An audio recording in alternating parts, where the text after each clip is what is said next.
जब सुने के होई भोजपुरी गाना बस बजे के चाही गाना। बोला बोला थावे वाली माई की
रहे के बा हमरा 9 दिन उपवास हो।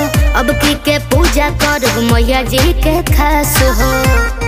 बुझनी सुनो बोली तोहरे खातिर जारी बाती। अच्छा ई पंडाल हम सजनी दिनों राती। चुप रही। हम तो सोचनी कि संगे जोड़ी जामी हो जामी हो।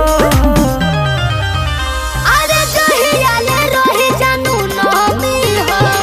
संगे रही जाई हमर मम्मी हो।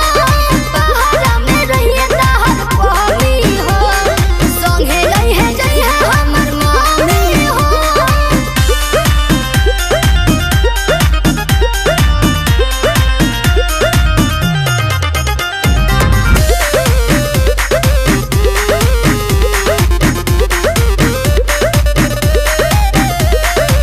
चंदन बिशनपुरी तहर पूरा हो ललक। जब जब अइब तू देख ली